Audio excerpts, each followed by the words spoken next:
Hi there, and welcome to CEO Sessions. So, before we get stuck into the podcast properly, I wanted to share a little bit of the backstory with you so that you can understand the origins of what we're trying to achieve here. My name's Tom Froggatt, and I'm the CEO and founder of Singular. We're a company that work with small and mid-sized biotech companies from startups to organizations of around 250 people, helping them to build brilliant teams and cultures. And I've been running the company for a little over 5 years now, and it's my first CEO position. We started out with just me in a room with no windows, making hundreds of cold calls every day. And now we're a busy, profitable small business with an awesome team and a future that I'm really excited about. And when I started the business, we were a pretty traditional recruitment company. We were specialized in drug discovery and we had a pretty standard business model. The only things that really set us apart were my experience and how that translated into our brand, neither of which, of course, were scalable. And I realized quickly that just working really hard and growing the business through sheer force of will was not a sustainable strategy. And I also got a bit sick of cold calling, if I'm honest. I remember one week in particular, pre-COVID, it must have been the school holidays or something on reflection. After the third day in a row of making just over 200 cold calls to people who didn't answer the phone, and when they didn't want to talk to me, I walked home thinking there's got to be a better way. So at that point, I'd accumulated more than 15 years of experience, led large teams, and managed sales divisions with revenues over £2 million, and just felt that it wasn't a good use of my time to be calling on people who didn't have any interest in a conversation with me. And that thought really triggered the first, I'd call it the exploration phase of my CEO career, where I tried to figure out what that better way might be. I thought about all the things that I'd had to buy to get my own business up and running and realized that I hadn't really had a single cold call or email from any of the companies that I'd bought from. And that in itself was a bit of a light bulb moment. I'd only ever been taught proactive outbound sales, but clearly there was a different path. I just had to find it.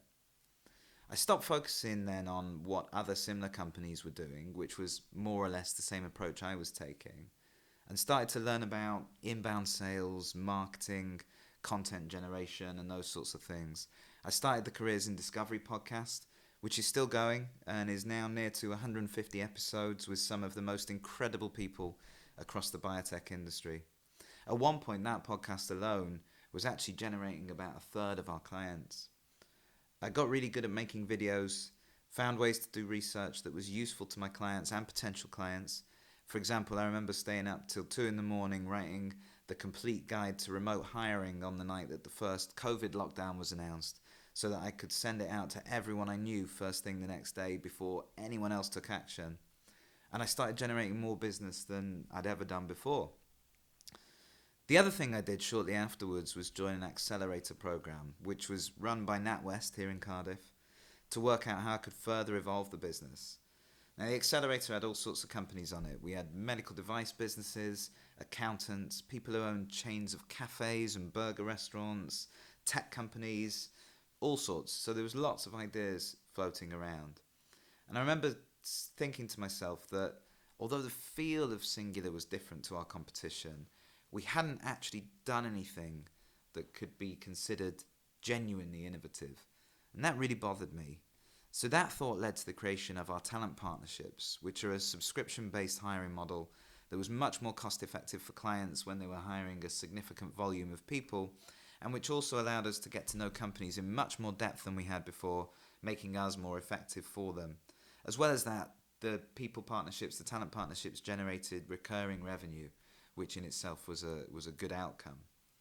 So a lot more companies use this model now, but this was back in 2020 and it was pretty different.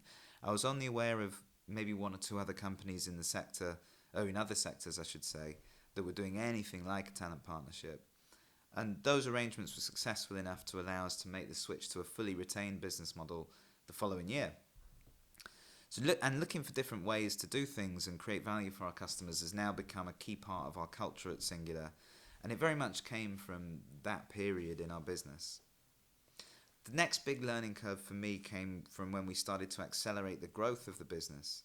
We'd had a very strong 2021, and I took an office with space for 25 people. I think we had 7 at the time. It's obviously full of confidence and ambition. We started to hire new staff, but we made a few missteps there. Some came on board that just weren't suited for the roles they were in. Others came into jobs that I hadn't fleshed out enough to provide the right amount of guidance.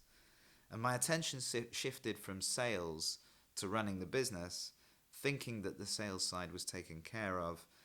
The result of all of that was rapidly rising costs along with rapidly declining revenues, which is not a combination I'd recommend, to be honest. As we came to the end of 2022, I wouldn't go as far as hemorrhaging, but we were running out of cash quickly. And at one point, I figured out that we probably had about 8 months left, unless something changed significantly. I was personally hugely stressed and entirely focused on the potential negative outcome, which kept us on a path, that focus kept us on a path that was taking us in completely the wrong direction. Going from a 300 grand profit to a 200 grand loss in 12 months is a very painful, very expensive lesson. But it is a lesson, and luckily I got hold of things before it was too late. I enrolled on a course which was Tony Robbins' Business Mastery, which I highly recommend. Made some difficult people decisions at the time and set about changing almost everything about how we ran the business. I rebranded the company over the Christmas holidays. I expanded our service offering to capture more of what our clients needed. And I went into the new year feeling much, much better about where we were heading. We had some really good early wins in 2023, which got the team on board with our new plan. But I noticed that a lot of our clients were finding raising money extremely challenging, which meant that they weren't planning to grow. Now, enough of them were planning to grow that it wasn't a problem commercially for us, but it really bothered me that with our current business model, there were probably around 40% of our clients that I just couldn't help. I couldn't do anything for them. And from my perspective, that wasn't okay. I wasn't comfortable with that. So I started to think about what else we could do for those companies who weren't hiring, who were focused on raising money, and in the meantime who wanted to extend their runways, get more from their teams, and essentially do more with less because that's what the market was demanding from them. The outcome of that was developing another service offering, another string to our bow, our people partnerships, which are consulting services focused on helping biotech companies to not just recruit the right people, but to retain, engage, and develop the people they already have. And this is a task that typically falls on the CEO in a small company or another member of the executive team. But delivering brilliant, game-changing science and raising money takes so much time and attention that even with the best intentions, they can't focus on the people and culture side of their business as much as they should and as much as they'd like to. It's also typically not their skill set, so they often don't know what to do. So what we do is we provide them with a fractional chief people officer who helps them to leverage their people and their culture to achieve their strategic business objectives. This has been a real game changer for us and for our clients. We launched people partnerships quietly at first in September of last year, and the level of interest and level of engagement has been huge. And we now have a genuinely unique offering that makes a real difference to the companies we serve. And the momentum shift in our business has been amazing to see. So that's what led me to this podcast, really. I've come to a point where I'm really confident that we have the right proposition, the right team and exceptional delivery, and that we're focused on serving the right audience. So now it's time to scale the business and accelerate the scope of our impact. And I realized that one of the key factors in our ability to do that will be my performance as CEO. So I decided earlier this year that I want to learn to be the best CEO I can possibly be. But many of you listening will know that CEO development is an absolute mess.